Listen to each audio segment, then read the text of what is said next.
All right, folks, the recovery is losing steam, and we've got to talk about the jobless numbers that are continuing to climb. Welcome, everyone, to Morning Invest. This is the only morning business show for the 99% of you, not the 1%, not the Wall Street crowd, who's going to keep getting richer while the rest of us end up suffering. That's what this show is all about. And I want to talk about this current economy because to hear Donald Trump talk about these jobs numbers like he did yesterday in Michigan, the economy is roaring back to life under me, your president. Things are great with me. You know, I'm kicking people out of the suburbs. I'm getting rid of all these Antifa people. Everything is looking great. This is what I think, and this is how the economy is coming back under me. The suburbs are the American dream. And I will tell you, I have protected your suburbs. You know, I get rid of a regulation that played with your zoning and played with other things where they forced projects into the suburbs of our great country, and I got rid of it. They said, sir, we can amend it and make it less crazy. I said, no, I don't want to amend it. I don't want to do that. I want to get rid of it. Well, sir, why don't we just do a simple amendment? It would be, I said, I want to get rid of it, end it, and we ended it. He's saving your suburbs, if you believe that. I want to keep those low-income people out of the suburbs. I want to keep people separated in this country. While the rich can have their nice, cushy mansions, we're going to keep other people out. That's the goal. And the haves and the have-nots right now. You know, the new data this morning by the people that were able to work at home. Look, is it any shock and any wonder that remote work, Americans with higher incomes were more likely to telework in August? Yes, using Zoom. They could stay at home. If they made over, look at that, look at the people, 35,000 to 49,000. No, they had to go to work. They had to be on the front lines risking their lives. But if you're wealthy, you're over $100,000, $150,000, boy, you got to stay home, right? $100,000, you're fine, according to the new census survey data. You're fine. You're absolutely fine. But look at this latest jobs numbers that are out this morning and take a look at where we are. This was back in March, and this was February. And thank you, Frank, for your super chat. But look as this rises, and skyrockets, of course, in April. Jobless numbers on the rise all across the United States. And here the thing is, you know, to hear Donald Trump say this economy is roaring back to life, but the numbers, they don't lie. They don't lie like our politicians do. So look over here to the left here underneath Roberto's channel membership. Look at this. So here we were in July when we saw some of those numbers decline, right? And then we see those numbers go back up now in August. And these jobless numbers are going back up. Here's last week or two weeks ago, and they're going back up and up right now. That's what's happening with these jobs numbers. Now, the red flag here is this jump in unemployment claims is coming mainly from the Pandemic Unemployment Assistance Program, the PUA. It's mainly for self-employed and gig workers. Yes, the self-employed and gig workers.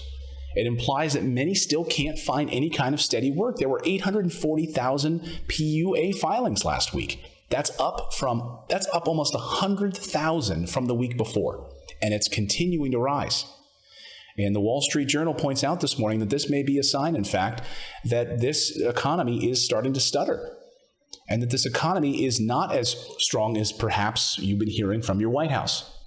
The total number of workers receiving assistance right now from the state and federal programs also remained high in late August as more workers turned to this pandemic-related programs for assistance. The total of about 29.6 million people includes, and that's seasonally adjusted, by the way. It logs 2 weeks behind the new state claims figures. That includes temporary pandemic programs for self-employed and gig workers, in addition to those receiving regular state benefits. So the overall increase could be due to a number of big factors here, and I want to go through what those factors are. More states are reporting pandemic unemployment assistance numbers than earlier in the crisis, so some of that could be that they're reporting more numbers. Great. It could also help explain the longer-term increase in pandemic claims, which is also good. Another possibility is parents who couldn't return to work, and this is the thing I'm most worried about here as the school year unfolds in September, is that parents who couldn't return to work because of some sort of physical school closures could also be moving from regular unemployment to this pandemic unemployment assistance. So they were receiving the regular unemployment, and now they're moving into this PUA program. and these numbers are going up. This is incredibly frustrating because these jobs numbers are on the rise across the United States. It's not surprising. And this new data out this morning also shows that 1 million fewer jobs were added in July than the jobs report actually showed. Now, this is incredibly important. Now, folks, we talk about this here on the show, that anytime we get these jobs numbers, those monthly jobs numbers that come out, they're always revised, okay? They're always fake when they come out. And they're always revised with more accurate data. So what happened? Well, those July numbers that Larry Kudlow and President Trump and Stephen Mnuchin were all doing handstands over was wrong. It was not accurate. And now we know it to be the case that these numbers were actually lower than what we were being told. In fact, they were 1 million fewer than what we were told. And look at this number. So this chart technically then is wrong for July. If you look how far down here in July, where it dipped, it actually didn't dip that much. It actually dipped more than that. I'm sorry, it didn't dip as nearly as much as we thought it did. It stayed rather consistent. And now we're back up in August. So what that tells me is when you look at this data, there's been consistent jobless claims throughout. That July was a little bit of a blip, but for the most part, we're continuing to add about 1 million per week. 1 million per week. So when our politicians want to stand there and tell us that we're doing just fine and that these numbers that these numbers are getting better, they're not necessarily getting better. They're remaining steady with more people filing for unemployment. Just read the front page of the Wall Street Journal this morning. U.S. unemployment claims held steady last week, showing signs that this recovery is stalling, showing signs that this recovery is losing steam. But you are not going to hear that from the White House. You're not going to hear that from the White House. How many of you were able to do telework? And where is your income on this chart? How many of you have to go to work? If you're watching and you had to go, you're frontline work, you had to go to that factory in order for you to make money. You didn't have the option of working at that prison or working at that hospital from home and doing telework like so many people were able to. The wealthy can. The wealthy are able to do Zoom meetings, right? Because they're just doing conference calls. You're actually building things.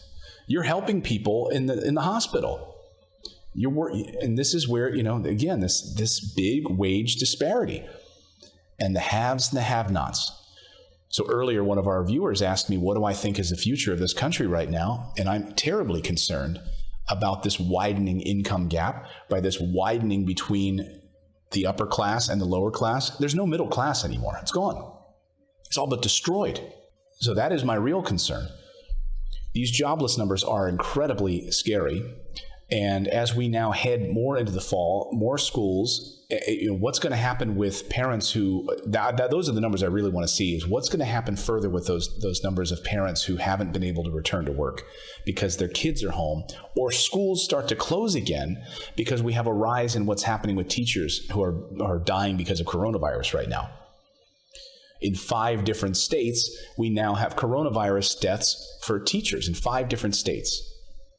Over 210 deaths so far, according to the teachers' unions, because of COVID.